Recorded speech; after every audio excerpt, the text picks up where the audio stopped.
こんにちは。Xbox 専門 VTuber のたくみしーなです。今回は10月前半に新たにゲームパスに追加されるタイトルと10月15日をもって外れるタイトルをご紹介します。ぜひ最後まで見てね。ウォーハンマー 40K ダークサイド10月4日発売日初日からゲームパスに対応します。PC の方では昨年12月にリリースされ Xbox 版はクオリティアップのために延期されていましたが、今回ついに発売を迎えます。ダークファンタジーの世界観が舞台のオンライン4人協力プレイに対応した激しく残酷な FPS ゲーム。協力プレイをメインに制作されていて、チームメイトとうまく連携をとって激しく押し寄せる敵の群れを倒し進めていくようなゲーム性となっています。また銃だけではなく近接武器も多く用意されていて、剣やハンマー、斧などを振り回して戦うことも可能となっています。PC 版のリリース時に比べると多くのアップデートや修正が行われており、 Xbox 版は他機種とのクロスプレイにも対応して遊ぶことができます。ザ・ランプライダーズリーグ10月4日発売日初日からゲームパスに対応します。架空の1930年代を舞台にした戦略的な戦闘を楽しめるタクティカル RPG。 造船所や砂漠、ジャングル、そして都会や未開の地など様々な地を舞台に世界中を回って無法者やはみ出し物を探し出して味方につけることができます。味方はユニークでダイナミックなキャラクター揃いで、それぞれの特徴ある戦術的能力を活かしてチームを統率していくようなゲームとなっています。現時点では日本語には未対応と発表されています。フォルツァモータースポーツ10月10日発売日初日からゲームパスに対応します。 Xbox ゲームスタジオファーストタイトルです。前作7から実に6年ぶりの最新作がいよいよ発売となります。フォルツァシリーズといえば圧倒的なスケールの美しいオープンワールドを自由に走行できるフォルツァホライゾンシリーズが近年活発ですが、もともとはこちらのフォルツァモータースポーツの方が本家のタイトルとなっていて、アーケードライクなホライゾンシリーズと比べるとモータースポーツシリーズは実在のサーキットや市街地を舞台により本格的でリアルな運転を楽しめるレースシミュレーターゲームであると言えます。本作は Xbox シリーズ XS 専用タイトルとしてゼロから作られており、天候や時間、気温などは周回していくたびに変化し、プレイするたびにトラックコンディションがダイナミックに変わるというシステムが搭載されていて、二度と同じラップはないと表現されているほどに進化しています。さらにタイヤの物理演算の忠実度は前作の48倍となっており、まさに究極のレーシング体験を楽しむことが可能となっています。また今作ではカー RPG と称されている一人用のゲームモードビルダーズカップが搭載されていて、こちらではお好みの車を運転して CPU と戦い経験値を貯めて車を成長させていくといった要素が備わっており、まさしく RPG を遊ぶような感覚で楽しめるのが特徴です。長い制作期間を経てついにリリースとなるフォルツァ最新作、とっても楽しみですね。ちなみにスターフィールドと同様に今作も別売りのプレミアムアドオンバンドルが販売されており、こちらには追加 DLC のカーパックや高級的に2倍のクレジットブーストを反映できる VIP メンバーシップ、さらに5日間の先行プレイ券などが収録されています。ゲームパスユーザーの方はこちらのプレミアムアドオンバンドルを購入するだけで10月5日から先行してプレイすることができますよ。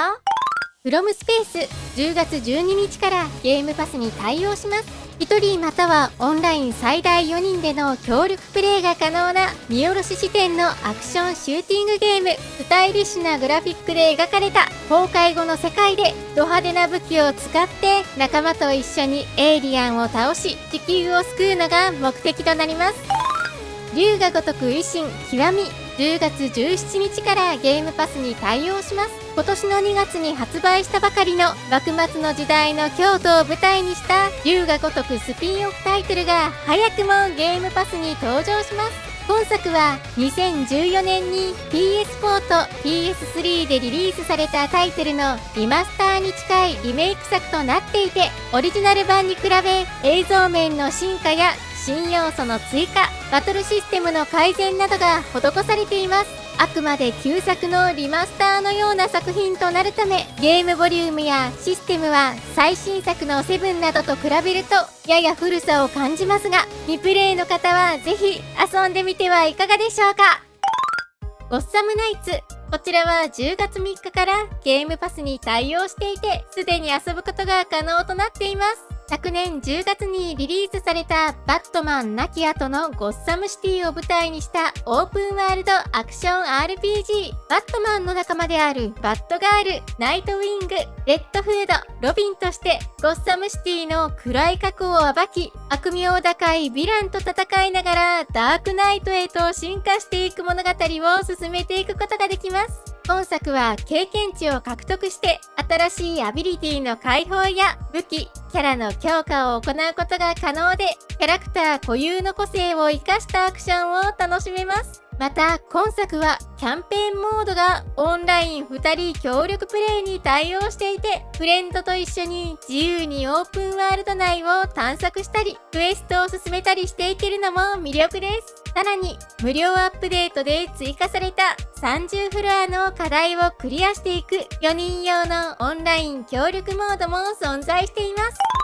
ここからは10月15日をもってゲームパスから外れるタイトルをご紹介します。今回外れるのは 3D オンライン人狼ゲームエビール、そしてアクションゲームのトレックトゥーヤミ、天帝の伝説と株坊主脱税を犯すの4作品で全タイトル日本語に対応しています。トレックトゥーヤミは黒澤明監督の作品から影響を受けて制作された 2D アクションゲームとなっていて、ゲームプレイ全編においてモノクロで作られており、主人公の侍ヒロキとして侍や怪異に立ち向かっていきます。今作は日本語字幕だけではなく日本語音声にも対応していて、まさしく映画のようなカメラアングルで日本の時代劇のような物語を楽しめます。しかしチャプター選択がないので収集物を取り逃してしまうと最初からやり直しになってしまう点や、もっさりとしたアクションおよび戦闘などゲームプレイの面では荒削りなタイトルでもあります。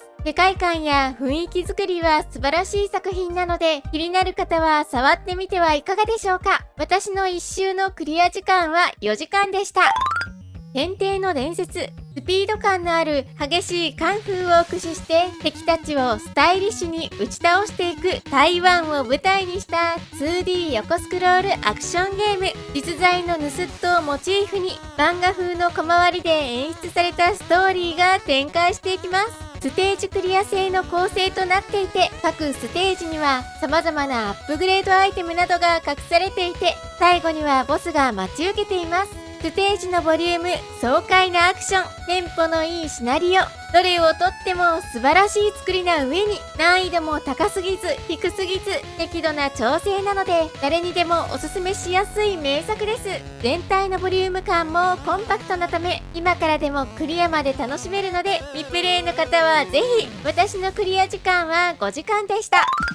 ターニップボーイコミッツタックスイベンジョン、株坊主脱税を犯す。 2D のドット絵で描かれた見下ろし視点のアクションゲーム。ゲームの作りとしてはゼルダの伝説をギュッとコンパクトにしたような作りで、簡単なアクション、戦闘、そして謎解き要素などが楽しめます。物語は株坊主が税金を支払わなかった罰として家から追い出されてしまうところから始まります。さらに市長に多額の借金をしていることもあって、その返済のため冒険に出ることとなります。ニコニコとした株坊主や野菜や動物たちで作られた世界観はとても可愛らしいのですが、本作とにかく終始展開がぶっ飛んでいて、ジョジョや鬼滅の刃など様々な小ネタが収録されていますし、ところどころにブラックユーモアが満載となっていて、とても楽しく暴れ回ることができます。遊びやすい難易度調整かつ動作性も良くて非常にコンパクトなボリューム感で中だるみせずサクッと最後まで楽しむことができる名作です。私のクリア時間は3時間でした。また今後発売される続編であるターニップボーイラブツアーバンクも発売日初日からゲームパスに対応する予定となっていて、続編ではカブ坊主が銀行を襲撃します。ということで今回は10月前半に新たにゲームパスに追加されるタイトルと10月15日をもって外れるタイトルをご紹介しました。私のチャンネルでは今後も Xbox の最新情報やレビューを行っていきますので、よかったらチャンネル登録と高評価していただけるとすごく嬉しいです。 Twitter の方も情報発信行っているのでフォローしてね。それではまた次回の動画でお会いしましょう。またねー。